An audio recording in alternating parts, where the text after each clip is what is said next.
Sterling has probably cost us somewhere in the region of about 2% of our revenues. However, we've got a similar saving on costs, so that there's a net impact to us as a result of that coming through in the numbers. We saw our average fare down 17% in the quarter to just €33, which is a phenomenal fare for the travelling public at the moment, but equally costs in a very strong position. Unit costs, excluding fuel, down 6%, of which Sterling would have contributed some of that.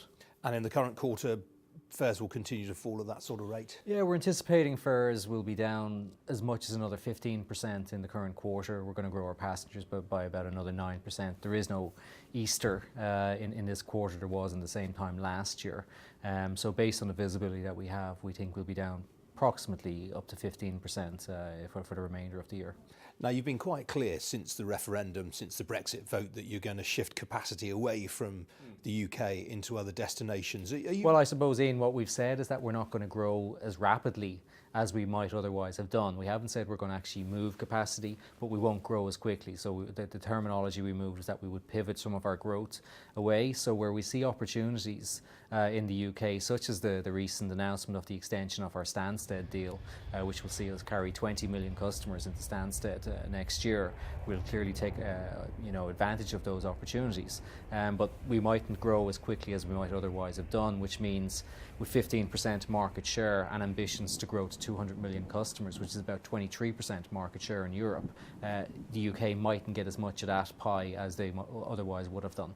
Now, in the statement today, you also mentioned that you've had a slight slip in punctuality, and you're putting that down to people abusing the two free carry-on allowance. Yeah, I mean, the biggest reasons for the reduction in punctuality over the winter have been ongoing air traffic control disruptions due to staffing and slot delays, ATC strikes and adverse weather. But a small portion of the impact on our punctuality as well is, unfortunately, people are starting to abuse our two-bag on-board rule. We've one of the best things we did under AGB 1, always getting better 1, was to allow people to take a second carry-on bag on board the aircraft for free. Like all good things in life, people abuse this, and we're not seeing wheelie bags in some instances coming on. We're seeing almost massive backpacks coming on board, and with the best will in the world, they won't fit in the overhead bins. This leads to delays at the gates. It leads to a number of bags having to be taken off before we take off, which can delay the departure. So we're saying to our customers, please play by the rules. It's good for everybody. It works really well, and we'd like to retain it as is. But if people continue to abuse the rules, then we'll have to look at the two bags on board the aircraft. You can't blame people when you're charging them to book luggage into the hold, can you? No, what we do for people is that we offer to take the bag off them at the gate and put it into the hold, and we've been very clear, you can have a 10-kilo bag on board, the wheelie bag on board the aircraft. As I said, a lot of people are bringing twice, 3 times the size of a wheelie bag on board the aircraft.